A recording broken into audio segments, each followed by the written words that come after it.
Yo, this is a no spoilers review of Tomb Raider starring Alicia Vikander, who plays Lara Croft.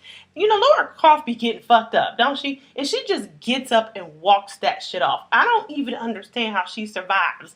She ain't no damn superhero. But anyway, in this film, it's a very simple plot. She's looking for her dad, played by Dominic West. He done disappeared 7 years ago, and he's presumed dead. I'm trying to figure out what the fuck he be doing on all these expeditions. He don't look like he can do all that shit she be doing either. Leaping over canyons and shit. His old ass can't do that shit. And speaking of which, I don't recall any indication that she can.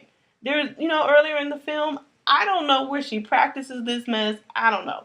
So I'm just going to say up front that I thought this movie was very mediocre. Meaning, it wasn't terrible, but it's not what I would call good. Like, nothing about it stood out. I didn't walk out like, oh, that was good. No, it was very forgettable, actually. And I'm going to run through a few dislikes. The first one, there were no acceptable supporting characters. And there were like 3 other characters. And there was the captain, played by Daniel Wu. And that's the guy that she asked to take her on this trip. And he was all, oh, no, I ain't going over there. Death is not an adventure. And then she offered him a couple stacks, and he was like, well, okay, let's go. This all takes place in about 12 seconds. And then he got there, and he was doing shit that there was no previous indication he would know how to do. He's a fucking sea captain. Everybody is a goddamn hero. But then there's the villain, played by Walton Goggins. And I did not like Goggins as this kind of villain guy.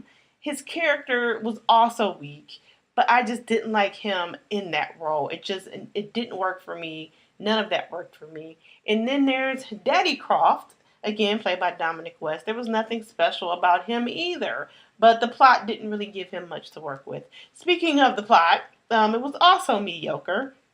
There was just nothing interesting about it. It definitely could have been better. The visual effects were okay. Lots of running and jumping and, green screen shit. But that's pretty much it. There were a few things, if I can move on to a couple things I did like about it. So first, I actually liked Alicia Vikander as Lara Croft. I thought she did a good job. I'm not going to compare her to Angelina Jolie. That's not the point. I just think she did a good job. And then her character development, I also thought was well done. The first 15 minutes or so, you get to know Laura. She's tough. She's a fighter. She don't take no shit. They spend the beginning of the movie setting that up, and that also went well.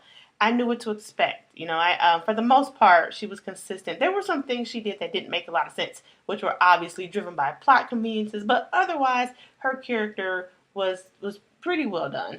And on top of that, you get some classic Tomb Raider imagery of her leaping over shit and just barely making a jump and hanging on to shit and just barely escaping shit, typical Tomb Raider shit. So wrapping up here, the only thing I got out of this movie was the desire to go home and do approximately like 8 crunches and 4 push-ups, because shall I ever find myself dangling over a treacherous waterfall, I just don't have that core or upper body strength to get out of that. And that's my ass. I'm not gonna get off super fucked up and then survive without even needing a band-aid. So in summary, there's really not much to see here. I give it a 5, 5.5 because I liked Vikander. That doesn't mean it was great. It means, don't rush to the movie theater to see this. It can wait. It can wait for Redbox. If you must go to see it, definitely don't pay full price for it. And follow me on Twitter at MovieBuffChick1 and like and subscribe to my channel.